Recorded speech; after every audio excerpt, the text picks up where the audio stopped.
a stranger with a gun came upon 2 teens taking pictures under a rising full moon. But violence is only the beginning of this story. Sometimes I thought, there are no miracles. Yeah, there are, and this is a big one. I'm Amy Donaldson, and I've spent my career talking about how lives are undone by violence. The Letter is a podcast about how lives are remade. Follow The Letter at theletterpodcast.com or wherever you get your podcasts. In today's episode of Project Recovery... At 15, I'm drinking almost a full bottle a day, and my friends are begging him not to buy me alcohol anymore. But then I get, that hole is still there, and I get this great idea. This idea comes to me that I need a baby. And if I just have a baby, that will fill this hole that I had. Make sure you listen to the end. Find us on Facebook at Project Recovery. We'll have that and much more coming up.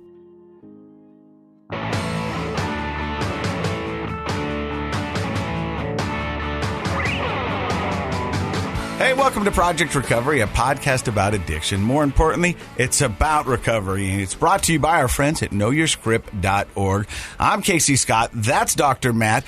Just this Sunday, Dr. Matt, we celebrated Father's Day. Yes, that's true. And my kids were wondering, what should we get Dad for Father's Day?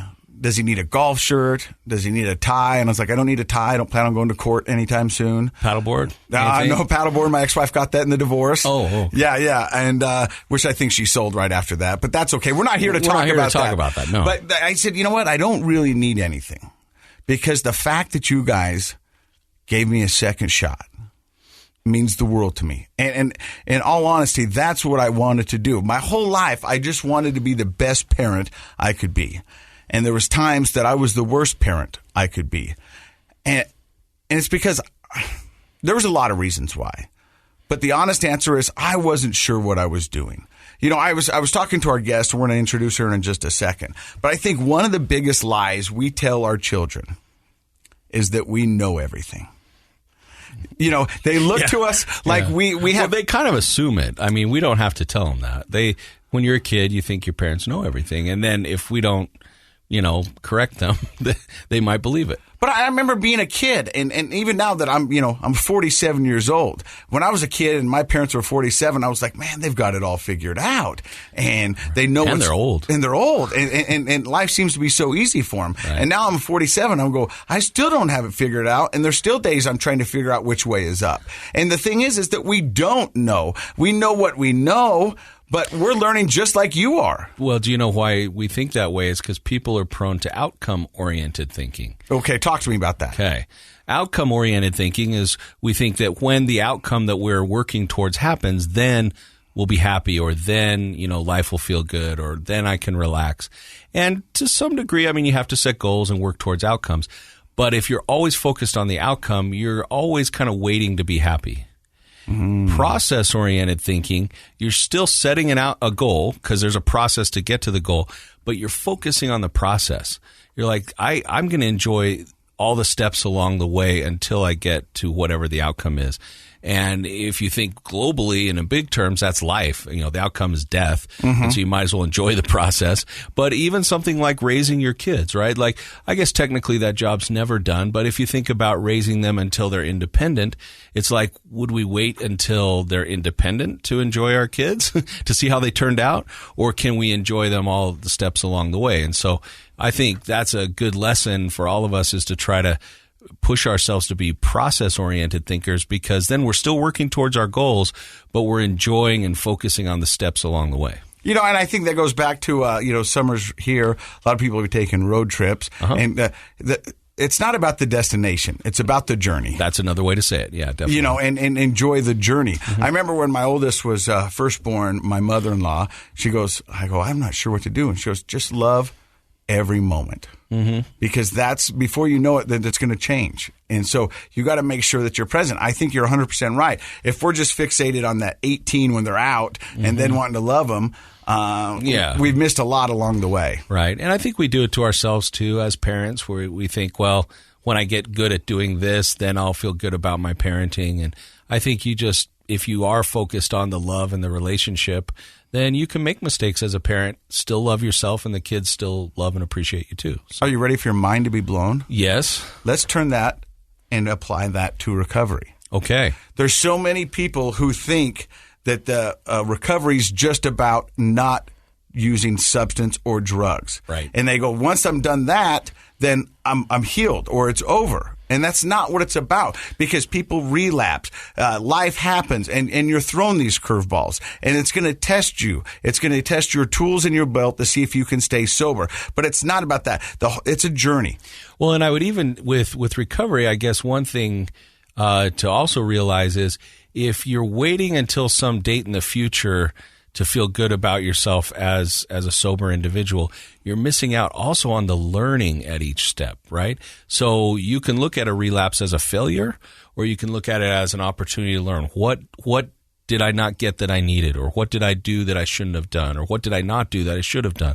Like those sorts of things are learning experiences all along the way, and you can forgive yourself and grow and feel good all along the way until eventually you're maintaining a sobriety that feels like the life you want it to be, instead of getting to that point and realizing, well, why aren't I happy now? Yeah. In recovery, a lot of people will tell you right from the top of their head their sobriety birthday. Mine is September 3rd. Mm-hmm. Coming up, that'll be 3 years. And I think it's very important in the beginning, because those are those small goals that you can attain. And I remember the first time I set the year, my goal to be sober for a year. I was like, I got to do a year. I just want to see what a year's like. And I got the year, and I was like, wow, that was pretty good. And I learned a lot, but I was still kind of raw and still trying to figure things out. And then I was like, people were like, well, now you got your first year. What are you going to do? I was like, I guess I'm going to go for another one. Let's see how that goes. Right. And so I reached 2 years.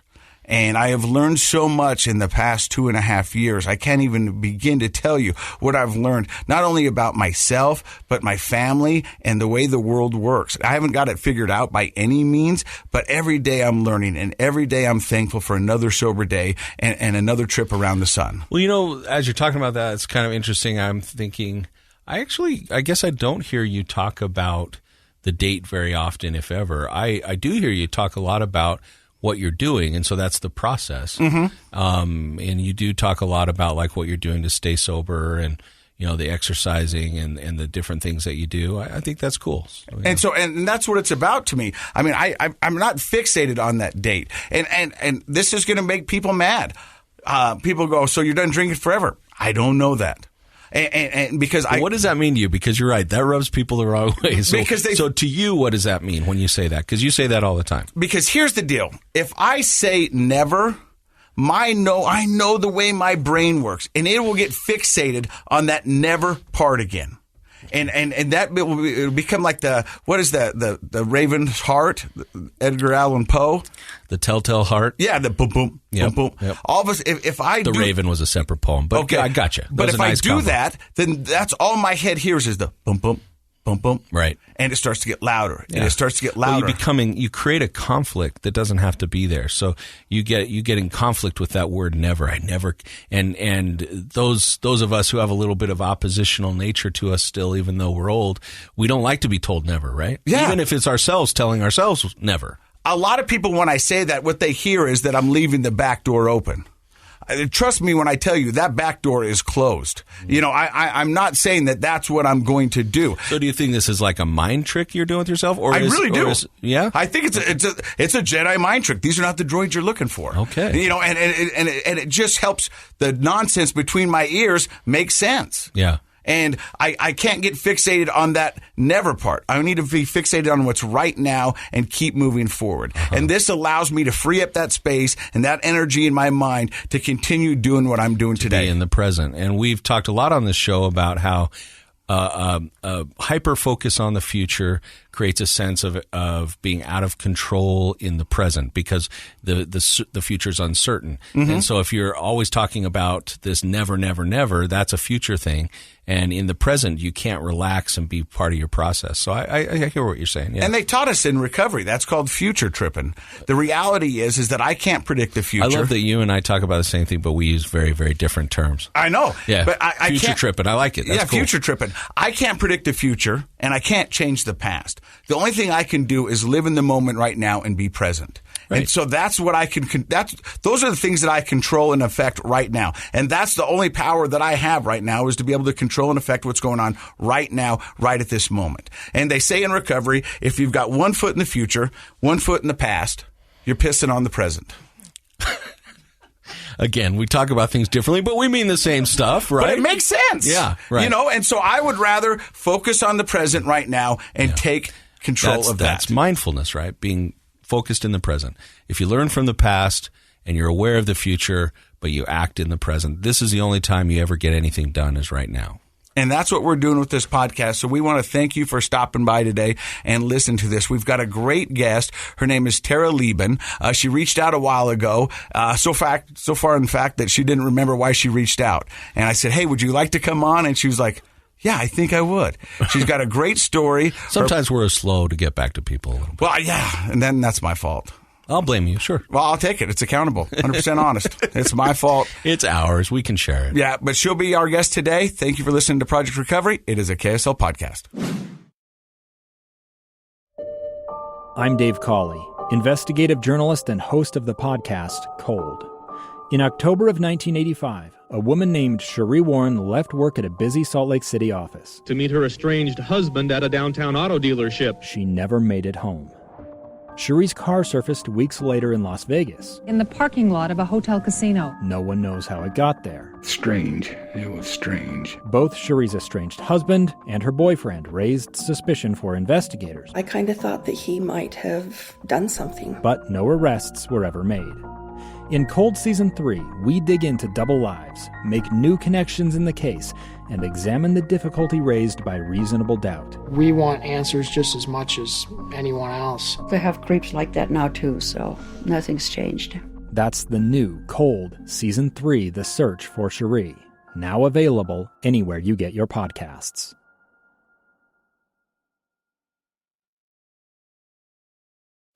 Welcome back to Project Recovery. I am Casey Scott. That is Dr. Matt Woolley. He's a clinical psychologist. Our guest today is Terra Leben. She reached out a while ago. Do you remember how long ago it was that you reached out? Maybe January. I think it was January. And what made you reach out originally? Because in the text you sent, you said, I'd like to share my story. I've shared it a couple of times, and people said, you know what? You should really reach out to Project Recovery and share your story. Everything that I went through had to be for a purpose. And if that's to help somebody else who is that low, right? And maybe just give them that hope that no matter where you are, you can definitely recover and you can be happy. And I want to stop you before we get into your story, because I hear people say this all the time, Dr. Matt. Everything that I have gone through had to be for a purpose. And I think that's a positive way to talk about the stuff that we put ourselves through. Mm-hmm. But is it necessary? Because here's the thing. I would like to go back and have a different life. If I could, I would, but I can't. So I've got to make the best out of what I've been given and the cards that have been dealt to me. And unfortunately, I dealt some of these cards to myself. But the thing is I want to make my mess my message. Yeah, I think you can make it purposeful. Not everybody does. And so I like the mental state that comes from saying, I've gone through all this for a purpose, because hopefully what that person is meaning is that I'm making a positive purpose out of this. But I agree with you. Most people would like to go back and not suffer in the ways that their addiction has created the suffering in their lives and their families' lives. And we unfortunately see some people that they may even get sober, but they feel resentful about the experience instead of accepting and finding purpose in it. So I think all tragedies have potential purpose, if you want to think of it that way. Yeah. But you have to make it happen, and that's my opinion. The thing is for me, because of what I've gone through, and most of it was self-inflicted, I think there's been some great things that came out of it, and it's the one that I'm more empathetic, I'm more loving, I'm more understanding, and those are things that I learned because of where I was and where I am. I think you're more genuinely open. And I think people hear me say that, they may not, they were like, well, Casey's always open. And it's like, well, but you weren't always open about your stuff, right? Like you're Mr. Gregarious, Mr. Outgoing, life of the party, everybody feels like they're your friend, but you'd go home and never having shared your real experience, you felt lonely. And so I think that's one thing I've noticed that you've changed in over time, is that like you're a more authentic person. You're more open because, well, you had to be, I guess. Well, you didn't have to be. No, I mean, you could have hidden after the public stuff that happened, but you didn't. But making the mess my message. So Terra, you wanted to share your reason for being here today, and that is because you've learned some things. So before we get to that, let's find out the story of Terra. Where does it begin? All right. So I was raised, and my childhood was in West Valley, West Valley, Utah, Magna border. For the listeners, that's on the way heading west. Like if you were to head to Wendover, Nevada, it's west of Salt Lake City. So as a kid, I didn't know. I mean, we were pretty poor. I didn't know that we were poor because life was, great. I am the oldest of 3 kids. I have a younger sister and a younger brother. My mom and dad were very hard workers. They weren't home a lot, so I was home alone a lot. And as a kid, I was the let me do it kid. Like, I don't need anybody. I want to grow up really fast. Don't tell me what to do kind of thing going on. You like to do things for yourself. Mm-hmm, absolutely.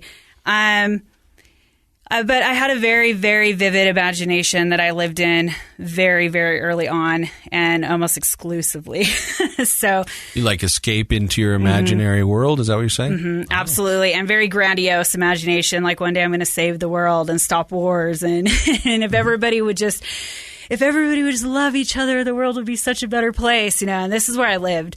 And so my parents were gone a lot, and it put a lot of responsibility on me for my younger brother and sister. I was an 80s kid, so it was come home by yourself with your key under your shirt kind of thing. Latchkey kids. Latchkey kid, yeah. So I would walk down 3500 South, unlock the door, kindergarten, And this whole time, what I know now that I didn't know then, I was a very nervous kid, full of anxiety. And I wouldn't display. I don't think I displayed very nervous because I would always. My dad used to call me "you're blunt with no tact" because I would say exactly what was on my mind. But I was very nervous, especially with my siblings, and tried to very finicky and control everything they were doing, make sure my sister's hair was perfect, and because I'd get them ready for school. So there's a term I think that you're going for here called parentified. Mm-hmm. Have you heard that term before? Mm-hmm. Yeah. And that's where it's often the oldest. And when parents necessarily do need to be off to work, sometimes a lot of that parenting responsibility of the younger siblings falls on the oldest. And even if you like to do things yourself, unfortunately, what can happen is you kind of miss some of your own childhood, that latitude to be a goofy kid who isn't feeling responsible all the time. And it sounds like you're saying that's sort of what was happening for you. Right. And whether it's real or perceived, that's how I perceived it. Well, then it's real, because it was real in my mind. Perception is reality. So as I got older, I did have a couple really good friends, but I noticed I was different. We weren't raised in the predominant religion here. And it didn't really cause issues for me until it did. And I felt very excluded. And in fact, I went into this kid thing they were doing. I'm not even sure all the terms they used. And they had told me I'm not part of this religion, so I can't be there. And so that first initial absolute rejection, what's wrong with me? Because, I'm not like all these other people. And I already felt a little different anyway. So when I was 8, I don't know what happened. I just started feeling I didn't want to live. Already having suicidal thoughts at the age of 8? Actually, I attempted. Oh.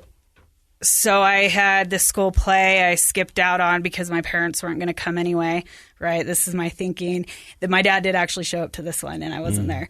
But I went home. I got a bottle of Tums, that big jumbo bottle, sat in my closet and ate them all, waiting to die. thank God I didn't know that Tums wouldn't kill me.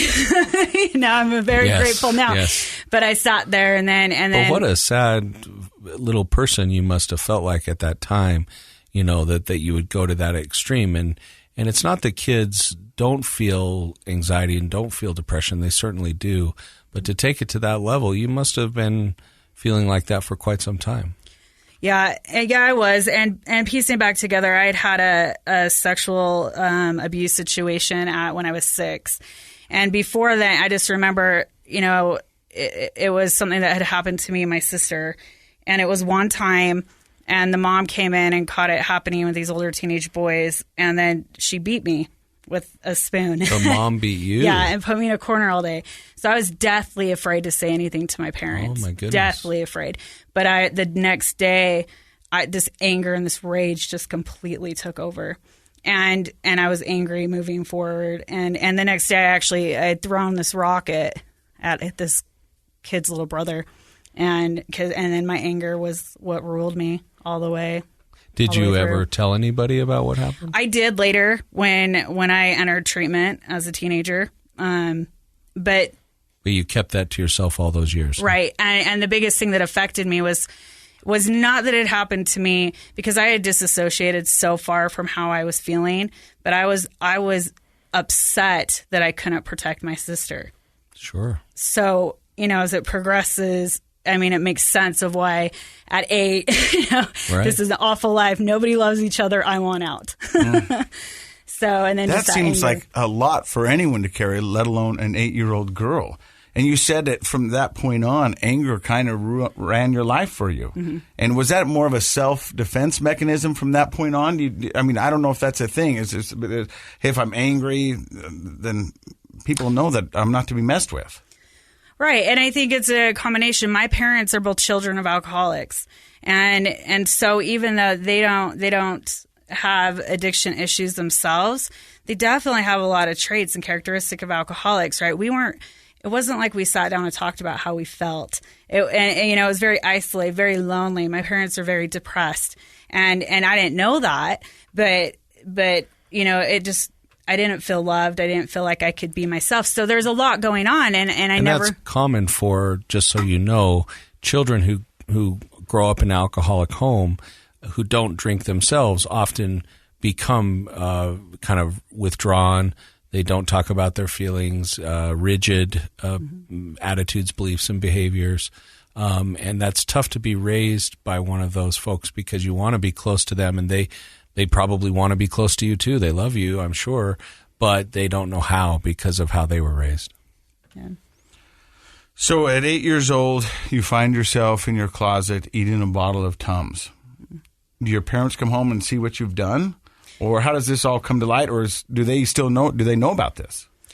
I don't actually think I ever told them that. No, because I hid it. I heard my dad coming home. I hid it, and I was in trouble for not showing up to the play. But there's no way, because I'm just basing everything. I'm just going to get in trouble, and that fear of getting in trouble.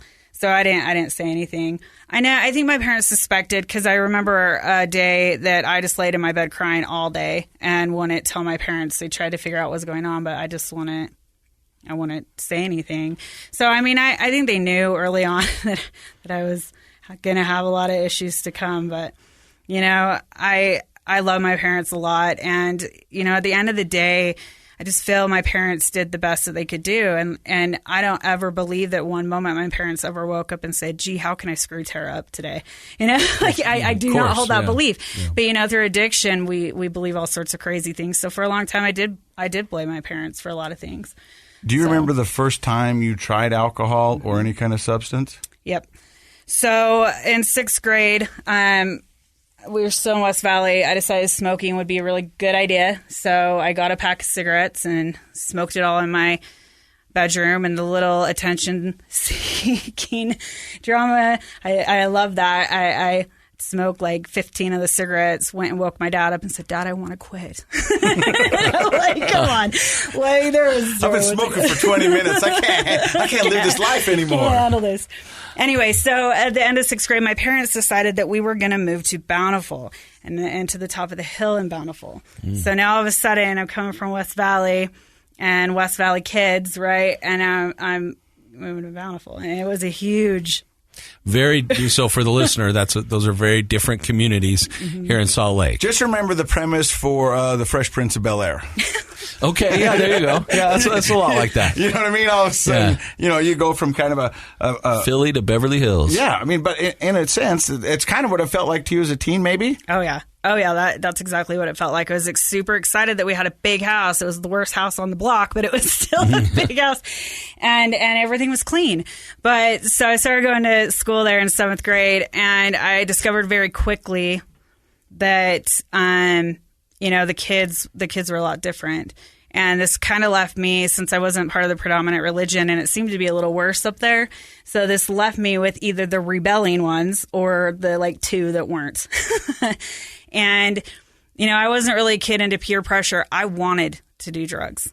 I wanted to try that, because even by 12, what had happened is I felt a physical hole inside myself. And the anger defense mechanism, what I wanted to be was the toughest person ever. And I'm not kidding. My goals turned into doing every drugs possible and ending up in prison by murder. That was my goal, because I felt that would just make this image of how tough I am and that you can't hurt me. And so when I was 12, I smoked weed for the first time. I also got drunk for the first time and put my hand through a window. Should have been indicative of what was to come.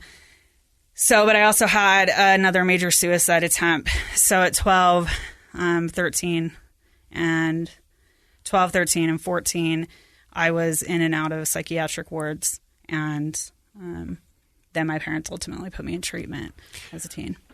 Were there any other abuse situations in your life after 6 years old?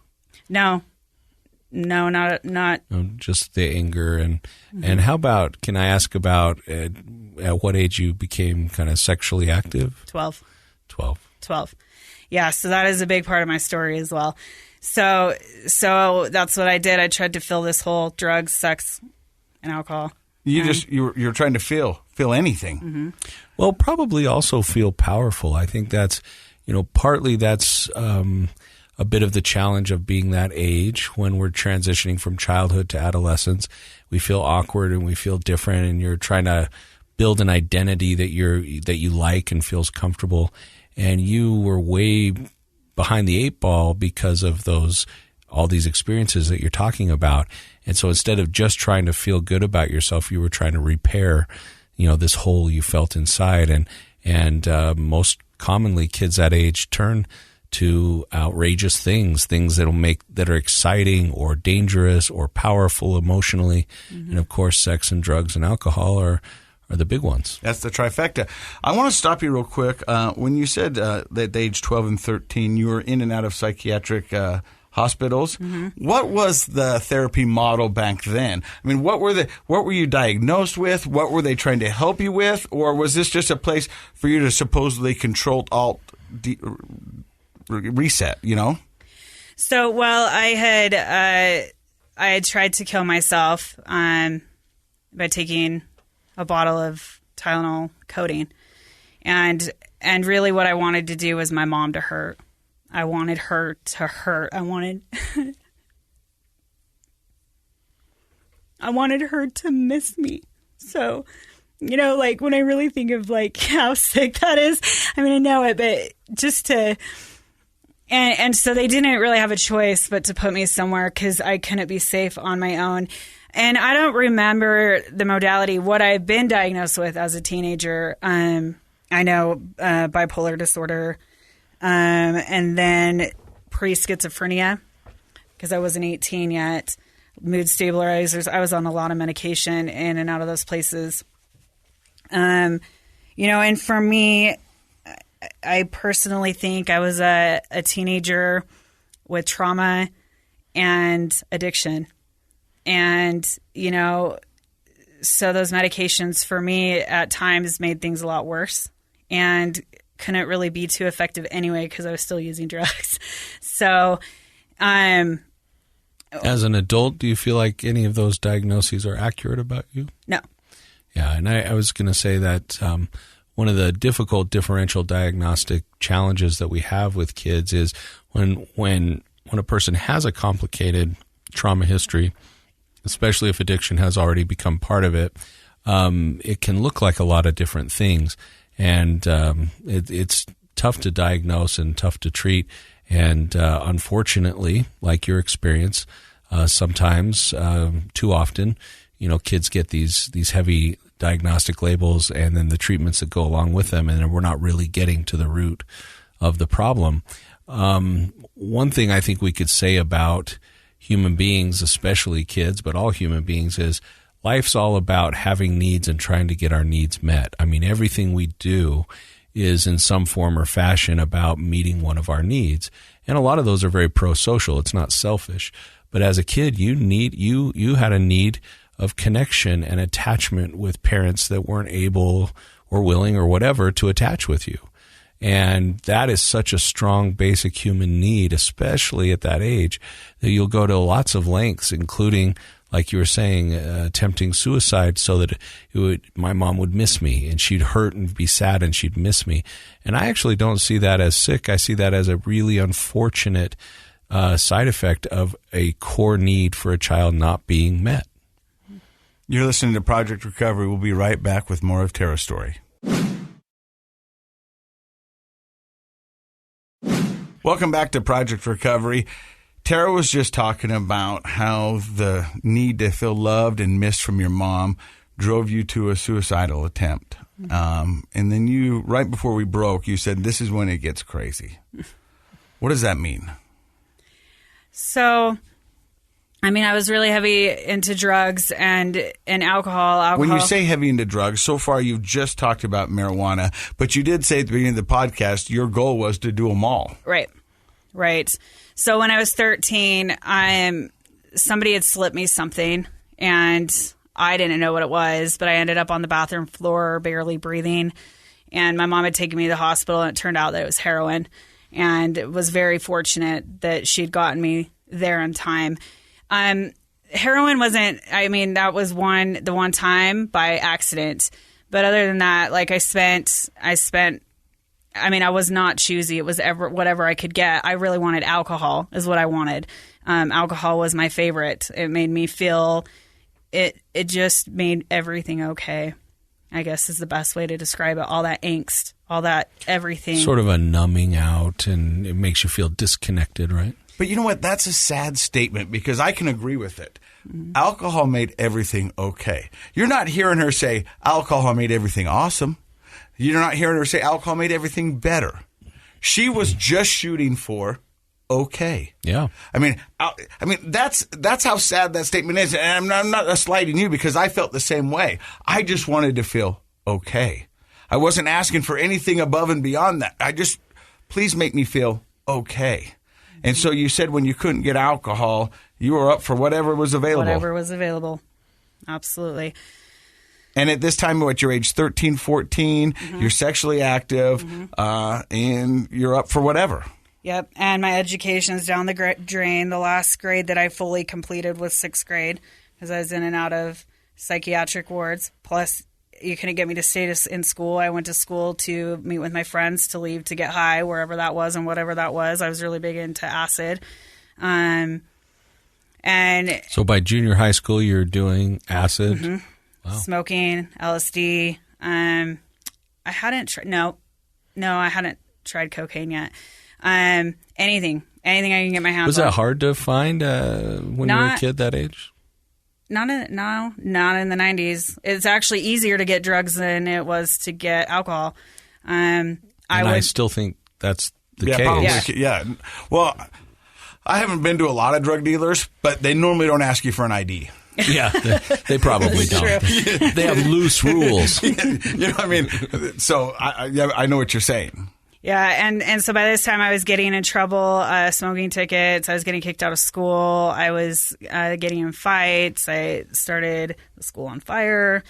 I was expelled. Whoa, pump the brakes. You started the school on fire? I did do that. What happened there? It just, we thought it'd be very funny to go and start the school garbage can on fire and drive it back and watch it go poof. I don't know. We got scared and took off, but it happened. It was a thing. So this is the kind of kid I was, right? Destruction, screw you.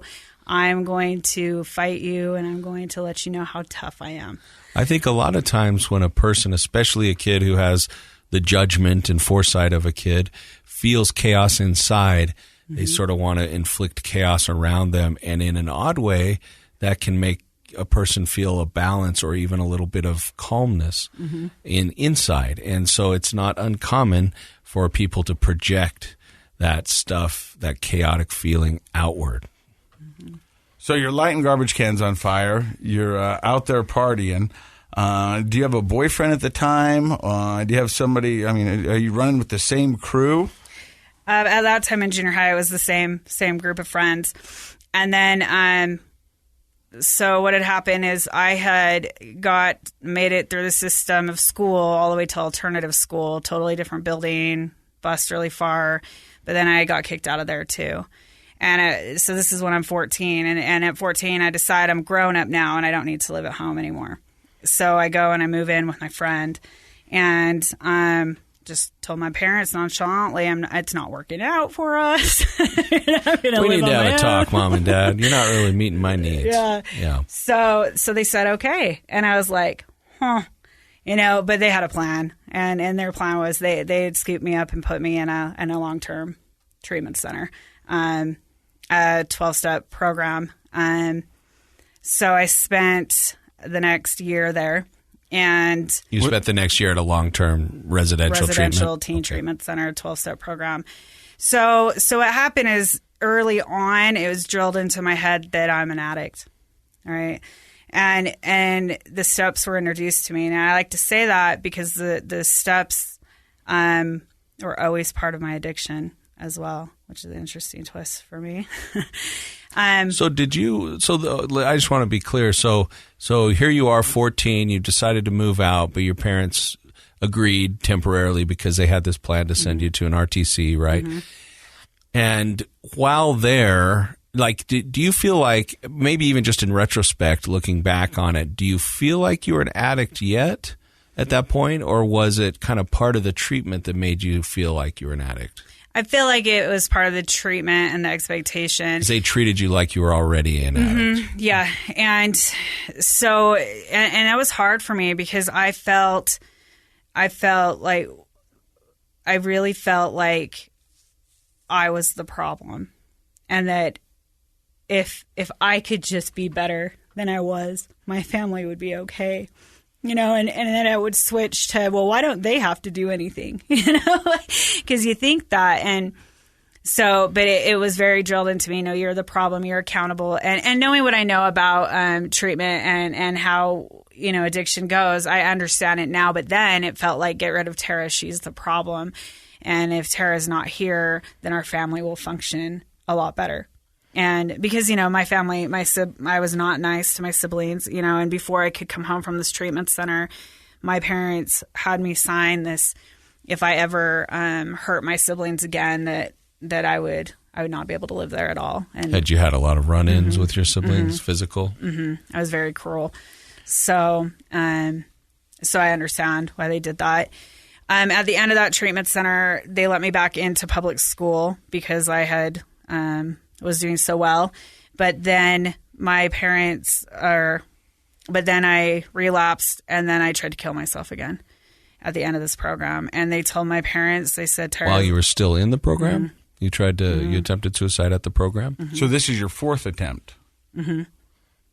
And do you remember the reason why? I mean, because it seemed like you were doing good. You were just getting ready to get let back in public school, move back in with your family, and... No, I don't know. I don't remember. Well, don't you think that might have been part of it? Maybe. Because, I mean, if I understand what you're saying, you felt like you've described the fact that you've had this, you called it a physical hole inside. You felt physically incomplete or broken or damaged, which a person does when they've been abused, especially sexually abused. And you also were parentified. You felt like, I'm in charge. I'm supposed to take care of things. So the problem with that is you can't get away from that feeling inside. And here you go. they're saying you're fine, you can go back to, and you knew what that life was like, and you knew it wasn't better yet. And so I wonder if a type of fear of having to go back and face that all over again might have made you feel hopeless and suicidal. So what happens after the fourth attempt? So the treatment center tells my parents, you know what, Terra doesn't want to be sober. You're going to have to just let her go. And my mom told me that was the hardest thing that she ever had to do. She said she fully expected a phone call that I was going to be found dead in a ditch. But that's what they did. So I got out. So I didn't have a lot of rules anyway growing up. Not a lot of boundaries, right? My parents didn't have consequences for behavior. So I came out, and at first I was like, you know what, I'm going to do this. I'm going to stay sober. I'm going to really do this. It lasted about 2 weeks. And you were 15 at the time. 15, just barely turned 15, and found cocaine.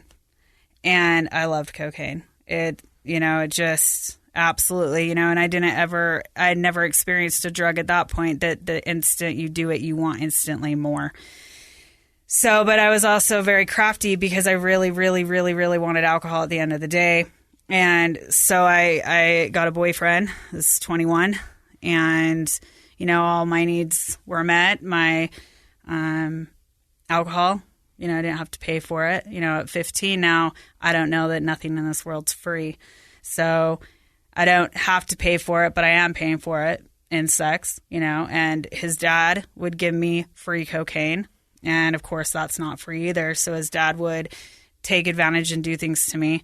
But in that world, I needed the drug and the alcohol more than I was willing to do anything. So you were being abused sexually both by this adult son and his father. Yeah. Wow. So as my life increases, time goes on. At 15, I'm drinking almost a full bottle a day, and my friends are begging him not to buy me alcohol anymore. But then I get, that hole is still there, and I get this great idea. And this idea comes to me that I need a baby.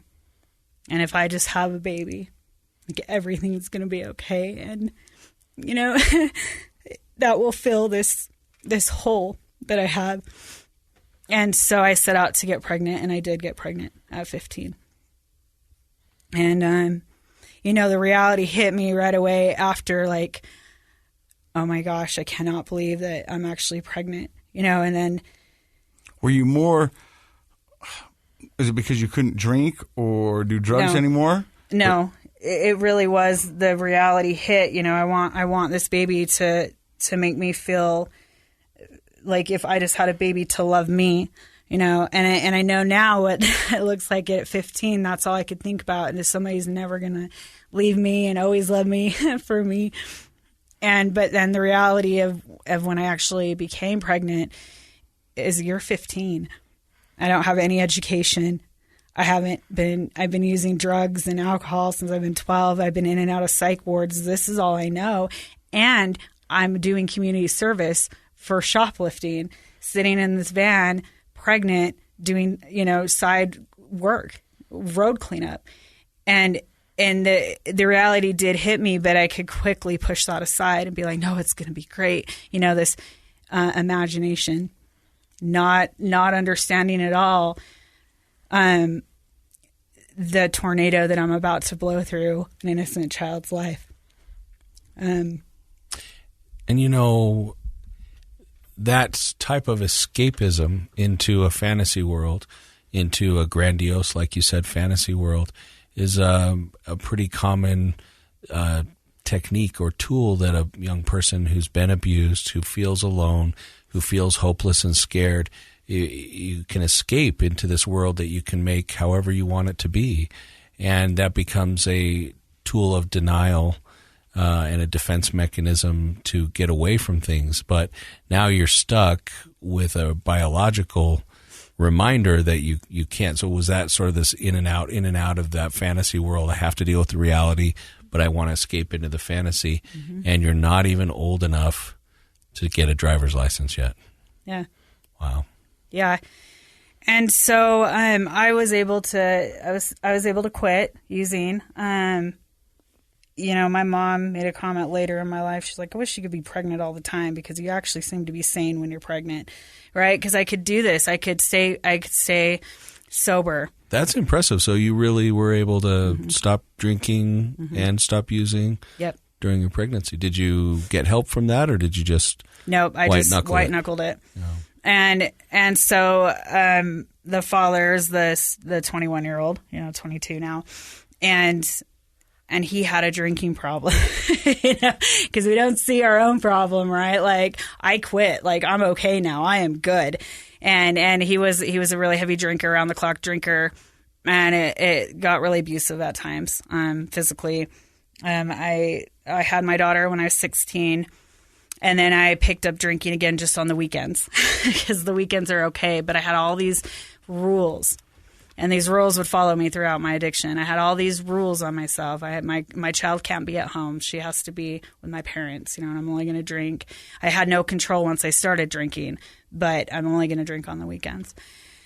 And so as the abuse continued with him, and his drinking increased, I became pregnant again at 17.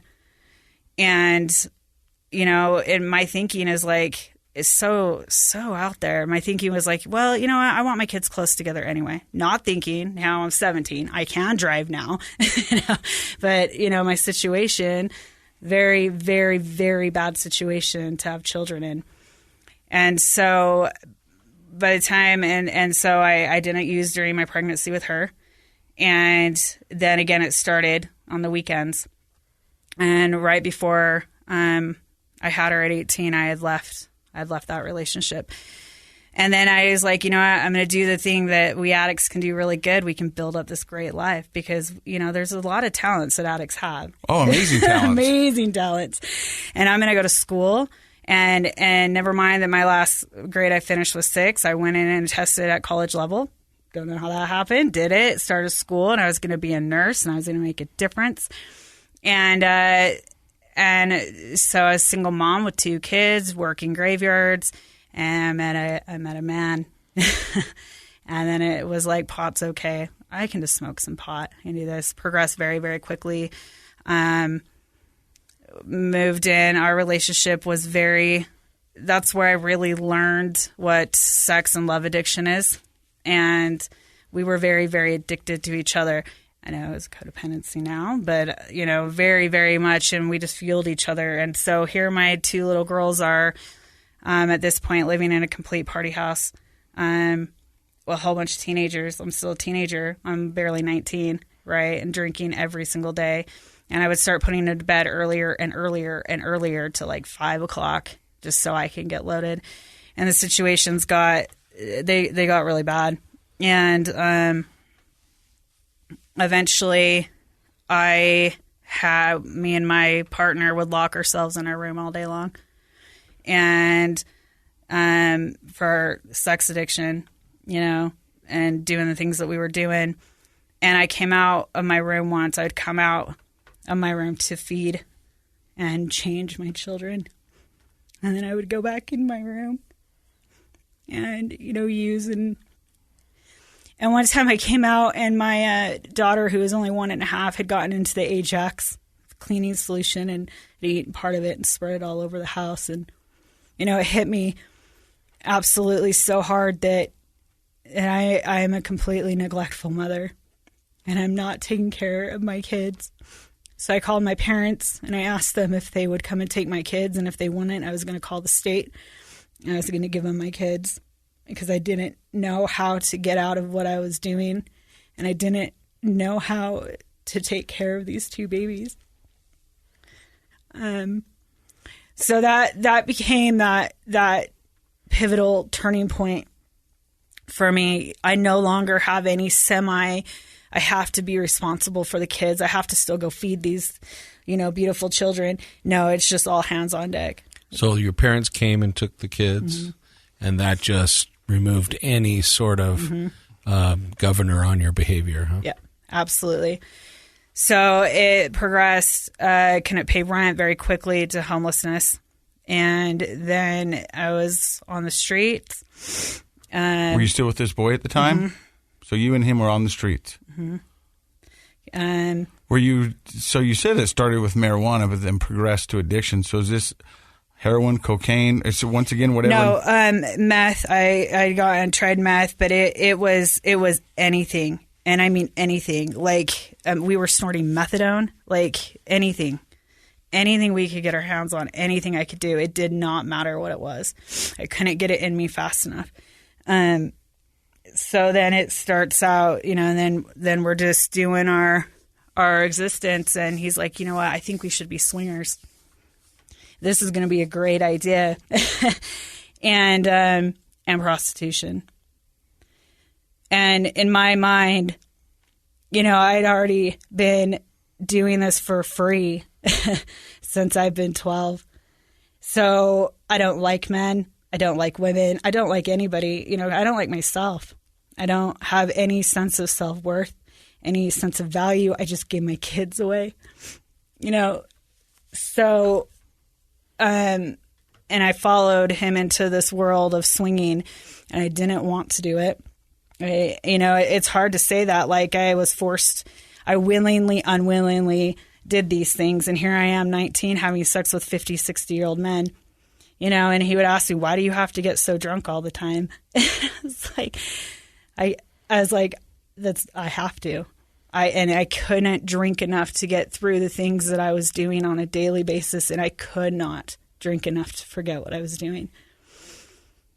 And so, here comes the end. I'm desperate. I stopped seeing my kids because the guilt is just so bad. I can't even go visit them anymore. Because Mom, when are you gonna come get us? when do we get to come home? So I stopped seeing them completely. And at this point, I'm 20, and I'm like, I need to end it. And I get a gun, and I'm gonna go up to the mountains where nobody can find me and have this whole plan because I have nothing to live for, nothing going for me. And all of a sudden, this "you're pregnant" comes to me, and I was pregnant again, and I got angry. I was so angry at if there was a God. I was angry at God. I was like, how can you give me another kid? I can't do this. But remember, my mom was absolutely right. For some whatever reason, pregnancy, I could get stuff together. And, because it was important to me, I knew that I was making these choices for myself. I couldn't see, I couldn't do that to another human being. And that was my logical reasoning. So I found out that I was pregnant, and my sister-in-law at the time had said, you can stay in my house, in my basement.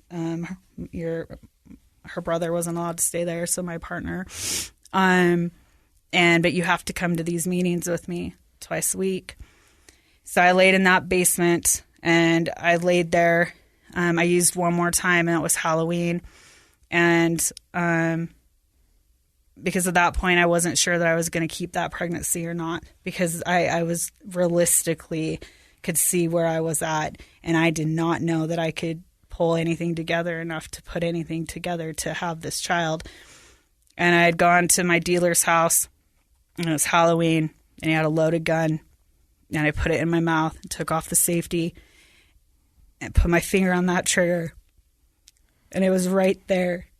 It would have been so easy. But I just had this still voice say, it's going to be okay. And so, that was the last time I used. So I started going to this predominant religion's addiction recovery. I laid in that basement for 3 months with morning sickness, and I couldn't leave because I knew if I left, I was going to use something, laying there sick and withdrawing off of multitudes of stuff. And, I built my life back together. I'd gotten into an apartment, and my kids were starting to transition back, and I was maintaining sobriety. And I joined this religion. And the day came where I found a meth pipe in my husband's church coat pocket, my second husband now. And that was it. I was like, I'm not doing this again. He was going to church with you. And I was like, no, I can't. I was like, I'm done, because I just got my kids back. We had some stability. You know, I was going to get a job, but I was also very pregnant, so I was waiting. So we ended that relationship, and I maintained sobriety. And then I met my third husband. So going along, I'm doing this church thing, I'm doing this, and you know, this is a real 180. It sounds like this is a real 180, right? That I can fit in very well in situations that I'm in, and it's like I meet this return missionary, knocks on my door, and I was like, I'm going to marry him. Complete insane. So I do this complete 180, you know, like prostitute, like on the street, lose your kids, to like a year later back. And now, you know, I'm in love again. And, you know, he finished serving his mission. He never went home. And, you know, then we did. So he came and knocked on your door as a missionary. Yeah, well, he was a missionary. Actually, it was my neighbor. The missionaries were coming over to my house, and he was going to give, my neighbor discussion. So, yeah, he knocked on the door, and that's how we met. And then he fell in love with you, and you fell in love with him? Well, yes. And he didn't go back to his home state. He stayed here? No. He's from Germany. He did not go back. He turned around, called me, and I picked him up from the airport. And in this time I was in recovery, and I told him, I said, you know, I'm sober today. I don't know what that looks like. You know, I can only promise today. And the poor guy had no clue what it actually can look like. So I'm doing this 180. Now I'm a stay-at-home wife. We have a house, a nice little red brick house. I have a car. I'm doing the church thing. I'm doing the soccer mom thing, right? Flipping just a few years, not even. We have another baby. Now I'm 23. I have 4 kids. I live in a complete opposite life of everything that I didn't know. But what I didn't know is how codependent that I am. And so I go back to college. I don't want to be a nurse anymore. Now I want to, so I started majoring in psychology. I want to be a therapist. I have 4 little kids and doing the whole thing. And, you know, the day comes that my husband and my father's opinion starts to, how do I explain this? It starts to really wear on me. Well, hold on, I should back up. So after my son was born when I was 23, the doctor gave me, so I've been sober now since 23. The doctor gave me a prescription for phentermine, the weight loss pill. And I didn't think twice about it. Started taking it, loved it, right? And so it's a stimulant. It is a stimulant. Yep. So I get off that, still in the back of my mind. And then I was like, you know what? I can't get any more of that, so I can use ephedrine, Sudafed, nasal decongestant, right? Same thing. So I'm taking these pills. I'm not abusing them yet, taking them, working on still sobriety. I don't understand that I'm codependent, so my dependency is on people, places, and things. My dependency is on a man, right? This is my 3rd marriage, and I'm 23. So my dependency and my self-worth is wrapped up in my husband and my dad's opinion for whatever reason, right? And I'm doing these things. And so I systematically just start giving up all these things that were working for me to keep me sober, even though in my mind I was sober because I wasn't drinking, but I'm still taking this Sudafed. Sudafed increases about 30 a day. 30. Wow. 30 with Okay. 4 rock stars and 2 5-hour energies, because you know what? It's not meth. You know what? It's not going to happen. Nobody's buy it at the grocery store. Nobody's going to come take my kids. Yep. So I'm very scared to lose my kids. So then the day comes, and I was like, you know what? I don't think I'm really an alcoholic. I think I really have this thing under control. I think that I was a wild teenager, and and I can have a drink. And so I think it took about a month till I was 27, and it took about a month before I was back to 1 bottle a day, 1 bottle of vodka. And when I went back out drinking, it wasn't glamorous. It wasn't partying. It wasn't anything. I sat alone in my bathroom and I drank that bottle every day. And in 2012, I had reached the point to physical dependence, and I wanted to stop drinking, so I went into detox.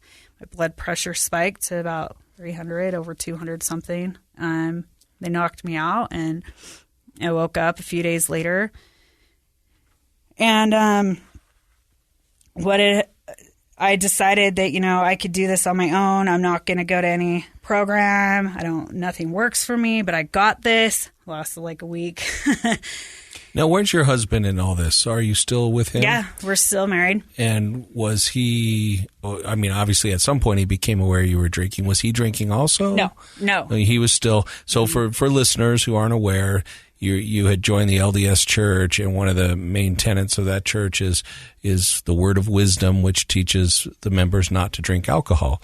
And so he's a returned missionary, very active member. You were active at this point.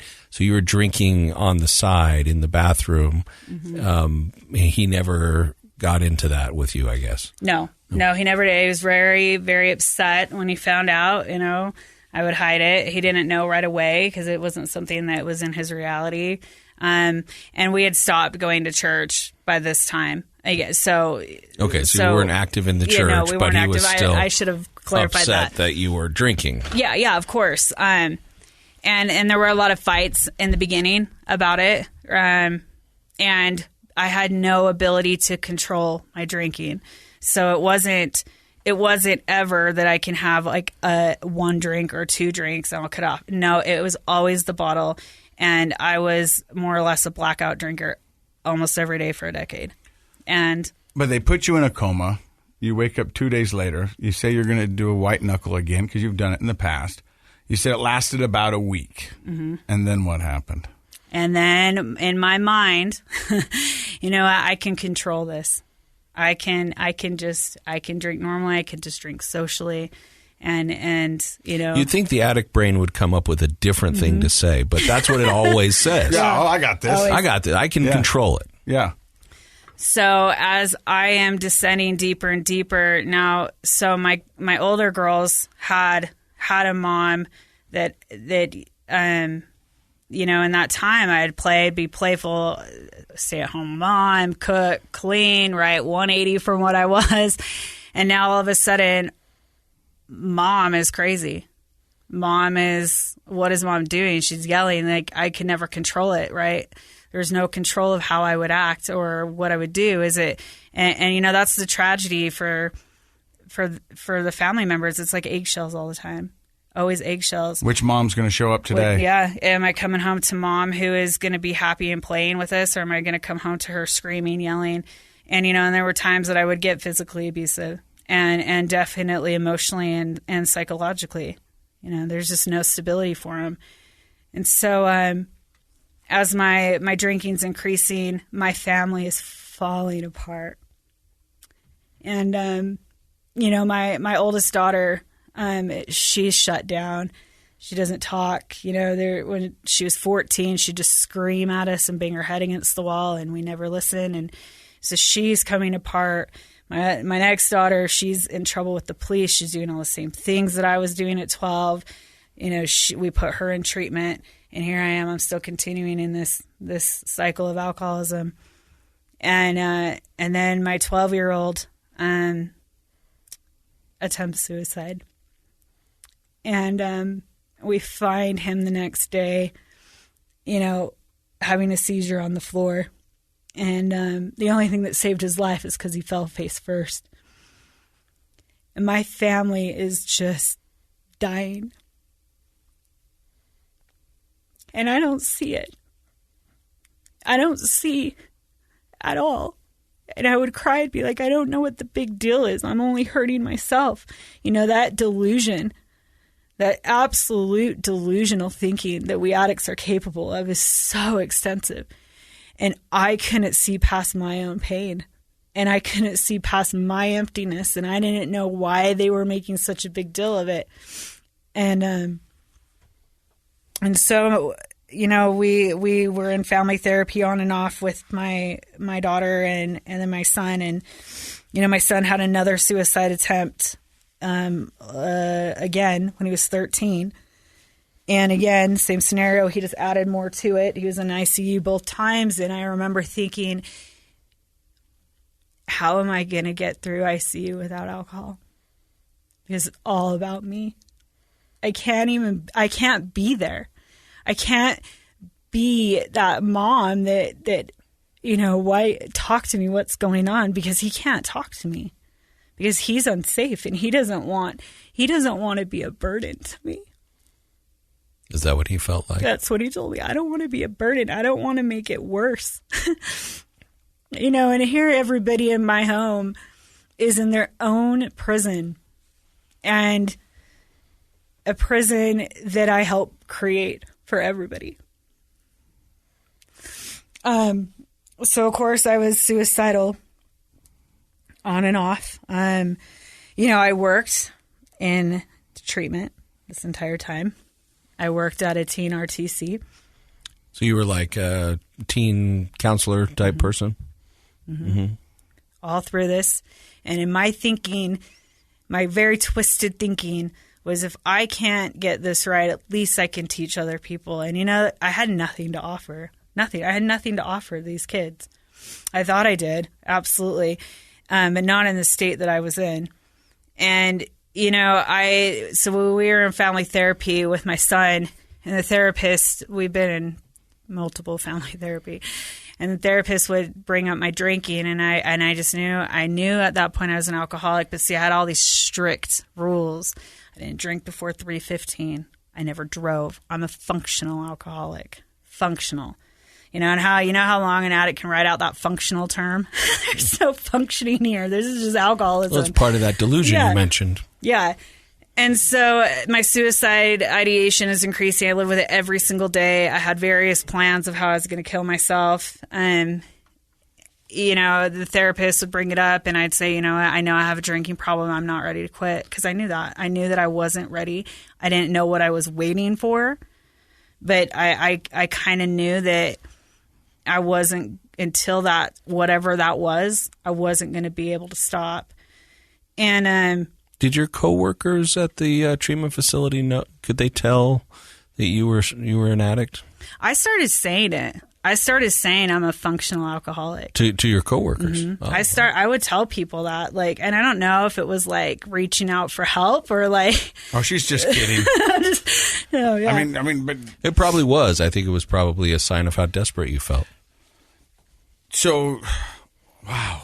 This is just. When you said this is when it gets crazy, I'm going to tend to agree with you. So far, this has been quite the ordeal. Multiple suicide attempts. Your family's, as you said, imprisoned by a jail that you have helped create yourself.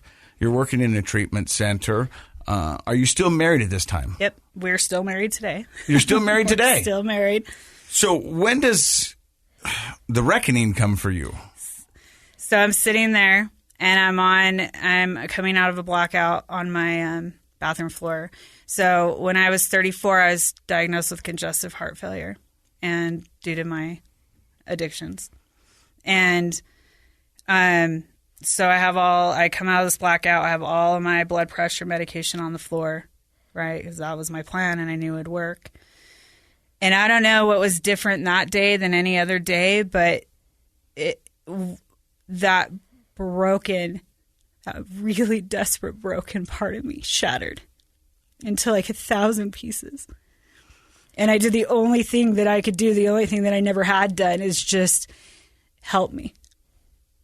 And I was given that gift of desperation in that exact moment. I was so desperate to never feel that way again.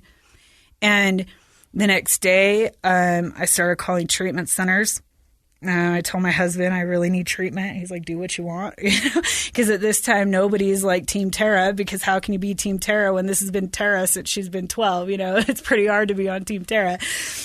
And I didn't know how to get into treatment because you work at one. No, I'd walked out. I had walked out and quit 3 months before. Oh, okay. But I didn't know how to get in. I had quit. I held the insurance, so I had no idea. And everything was so expensive. I couldn't do it. I finally found an IOP that was willing to take me.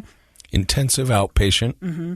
And for those who don't know, that's usually a program that will allow you to have a job, or it's during the day, but it's anywhere from 3 to 4 times a week. Mm-hmm. There's run by a therapist. You usually get drug tested just to hold you accountable. But I mean, it's one step down from residential treatment. Mm-hmm. And you find one that's going to take you. So I find one that will take me. The guy asked me, "Do you need detox?" I was like, "No, I'm good." I was shaking like a leaf, and I didn't think I did, but I definitely did. So my blood pressure's rising. It's going quickly. And I'm in the liquor store parking lot, and I'm calling detoxes, and I am crying. I was like, I don't want to drink. I don't know what to do.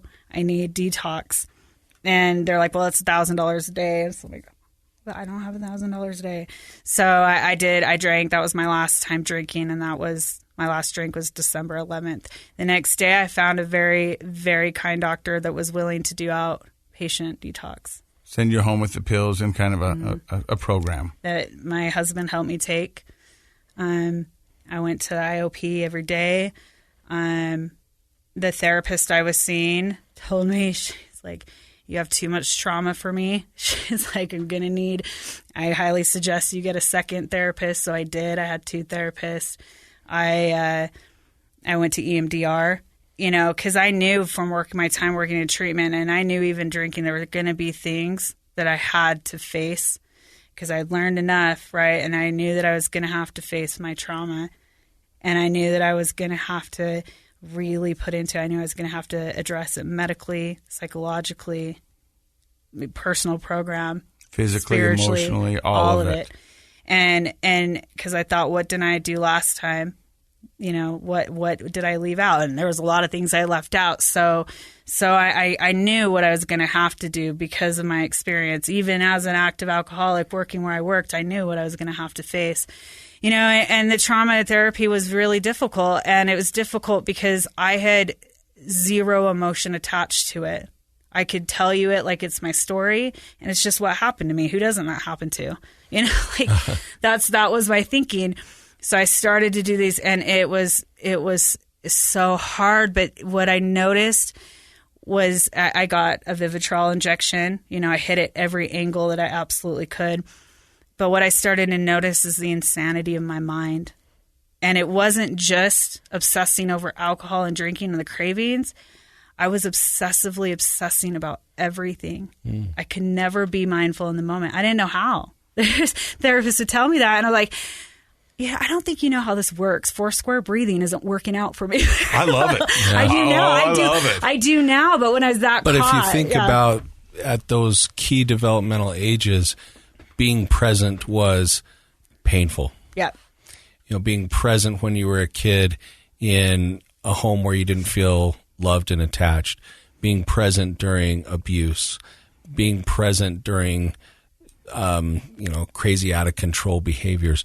That being in the present moments, you trained your mind, or the circumstances trained your mind to be elsewhere, to never be in the present. The present was a dangerous place for you to be growing up. Well, I think so much, in fact, when she was early at the young age of 8, she lived in her mind. It was a very grandiose world that she lived in, and it was the escape that felt comfortable to you. Because Dr. Matt's right. One of those.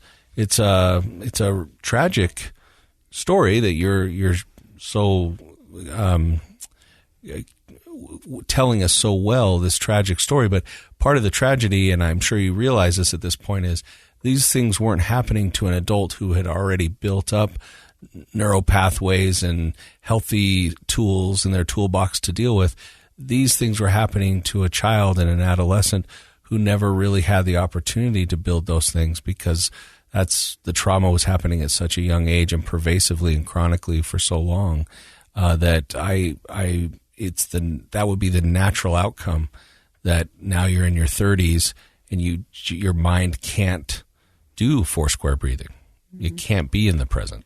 But the great thing about recovery is it's possible. And so you said your last drink was in a liquor store, and you went home and you detoxed.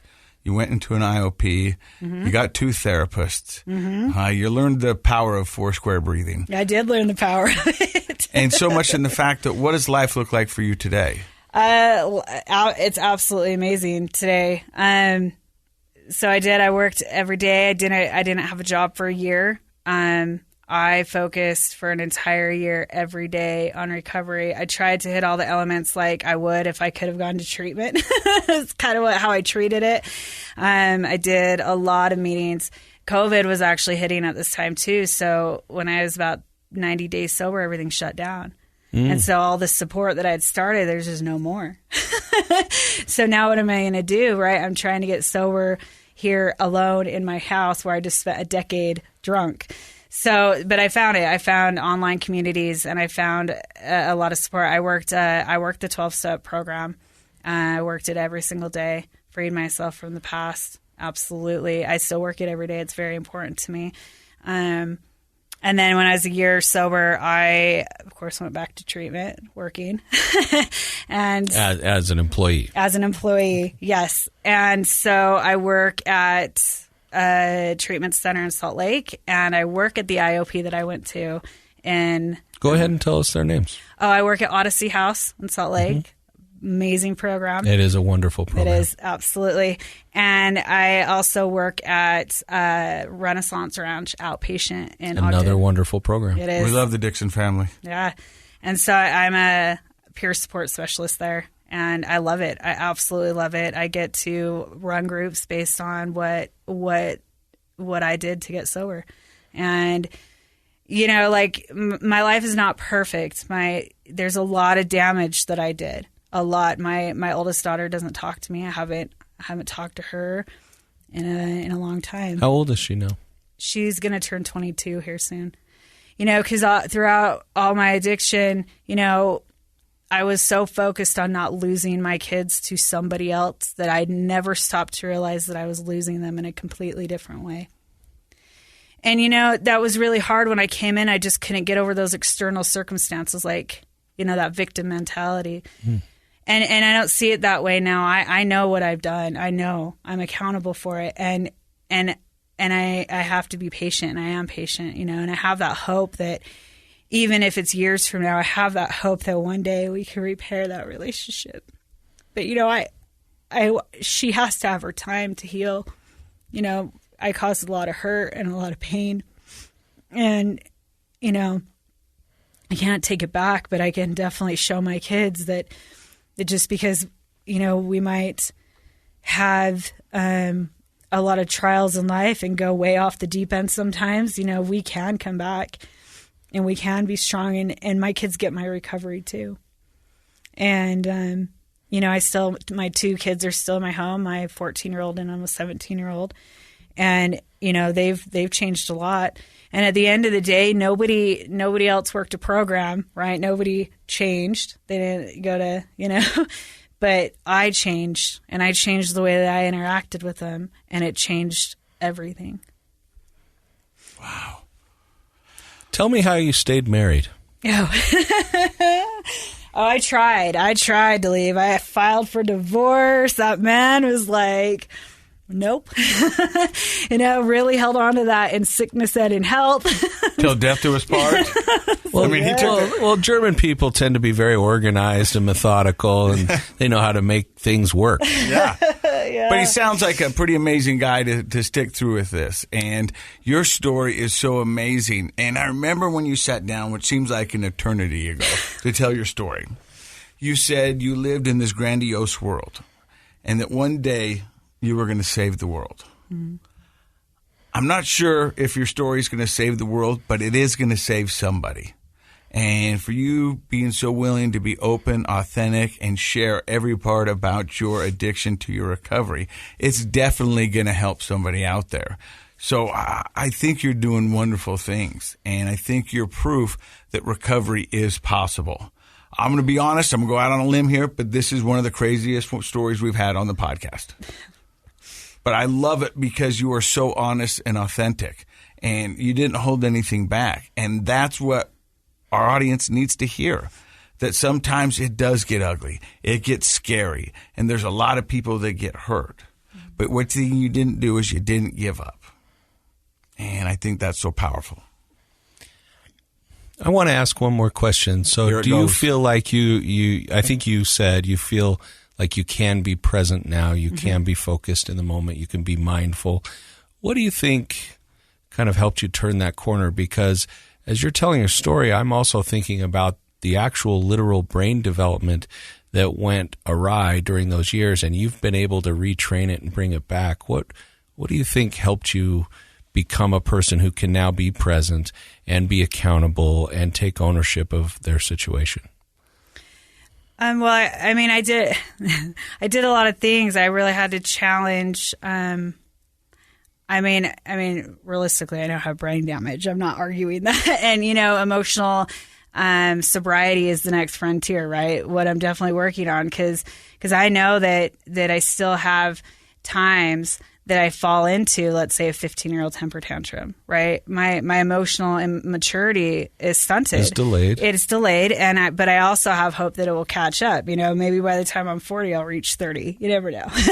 But really, it took a lot of challenging my thinking, right? Like, and even if looking at the insecurities and everything, how it is so driven by fear. I was so driven by fear. I was so afraid of everything. Absolutely everything. And I didn't even know it because it was a mask of anger all the time.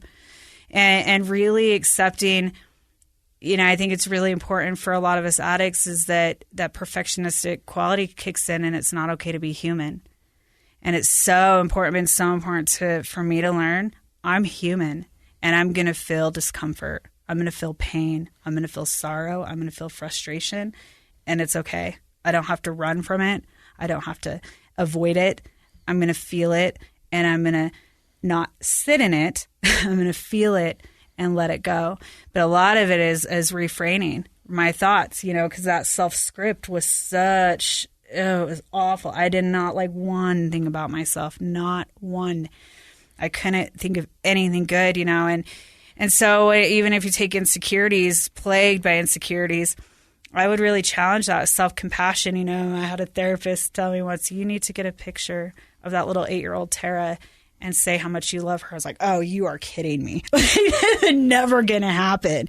Because I couldn't ever have compassion for my 8-year-old self. I couldn't have compassion for my 15-year-old self. A 15-year-old should know better. This is how I thought, right? And I look at my 15-year-olds when I've had them as like, oh my gosh, But it was really that, and I fact check. I'm stupid was a huge one. How stupid? I'm so stupid. I'm so stupid. And then I would start fact checking it. Is that true, Tara? You finished 6th grade. You got your GED. You didn't have to study for that. You got into college. You weren't behind. I start fact-checking it. And it takes work. I'm absolutely not perfect at it. You're describing cognitive therapy. Mm-hmm. It's that retraining of how our brain thinks. Those negative automatic thoughts can be so ingrained, and we don't realize how much they affect how we think about everything, especially ourselves. And so I think one of the most encouraging aspects of your story is from the neurological perspective, that no matter how underdeveloped is the term I like, no matter how underdeveloped or damaged your brain is and the emotions that come with it, with hard work and proper therapy, a person can retrain that. So I think when you hit 40, you might be 40. I mean, if you work at it, it's going to happen. I think that's wonderful. And no matter how hard things are, no matter how far off track you've gotten, I think your story should help our listeners feel like you can get back to being an on-track, developed, and healthy person. I think that's wonderful. So thank you so much for coming on and sharing your story today. Yeah, absolutely. Thank you guys for having me. And by the way, they say 40 is the new 30. Oh. No, that's 50. I turned 50 later this year. It's going to be 50. Yeah. Hey, thank you very much for stopping by and sharing your story, Tara. We really do thank you from the bottom of our hearts. And thank you for downloading this podcast every week. Because of you guys, we're able to do this and share the story of hope and that recovery is possible. It's brought to you by our friends at knowyourscript.org. Don't forget, Project Recovery is a KSL podcast.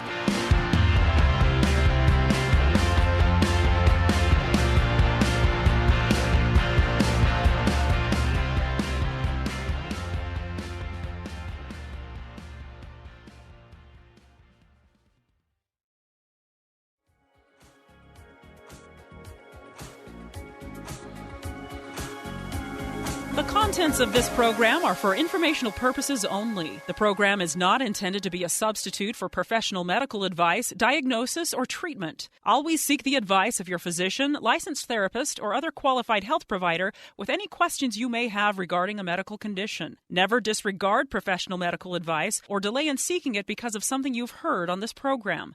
KSL does not recommend or endorse any specific tests, physicians, products, procedures, opinions, or other information that may be mentioned on the program. Reliance on any information provided on the program is solely at your own risk.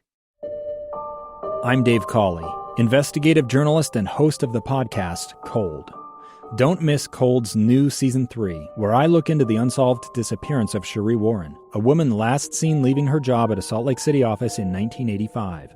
Police cast suspicion on Cherie's estranged husband and boyfriend, but never made any arrests or recovered Cherie's remains. Find Cold Season 3, The Search for Cherie, anywhere you get your podcasts.